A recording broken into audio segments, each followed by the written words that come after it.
اب میں اردو میں تقریر کرنے کے لیے درجہ چہارم کے طالب علم عزیزم عمر سلمہ سے درخواست کرتا ہوں تشریف لائیں، سچائی کے موضوع پہ تقریر کریں۔ عمر آ جاؤ۔ اس کے بعد تسمیہ مقبول درجہ چہارم تیار رہیں، انہیں ایک نظم پڑھنا ہے، ٹھیک ہے؟ السلام علیکم ورحمۃ اللہ وبرکاتہ۔ نحمد و نصلی علی رسول الکریم، اما بعد، اعوذ باللہ من الشیطان الرجیم، بسم اللہ الرحمن الرحیم۔ قال اللہ تعالی فی القرآن المجید، یا ایھا الذین آمنوا اتقوا اللہ وکونوا مع الصادقین۔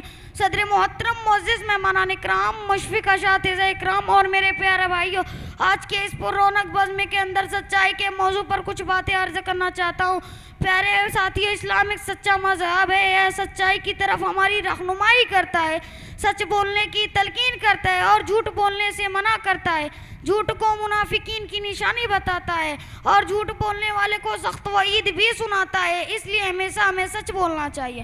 پیارے بھائیو، اس دنیا کے اندر جتنے بھی نبی آئے وہ سب سچ بولنے والے تھے۔ ان میں سے کچھ نبیوں کا ذکر قرآن میں اللہ تعالیٰ نے کرتے ہوئے ان کے سچ ہونے کی دلیل بھی دی، جن میں حضرت ابراہیم علیہ السلام، حضرت اسماعیل علیہ السلام، حضرت اسحاق علیہ السلام، حضرت یعقوب علیہ السلام، حضرت نوح علیہ السلام کا ذکر کرتے ہوئے کہا کہ یہ تمام انبیاء کرام سچ بولنے والے، سچی زبان رکھنے والے اور وعدے کو سچ کر دکھانے والے نبی تھے۔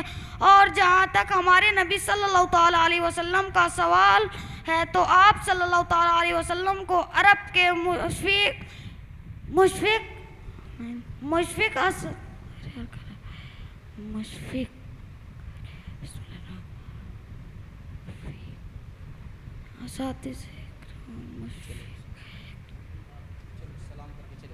السلام علیکم ورحمۃ اللہ وبرکاتہ۔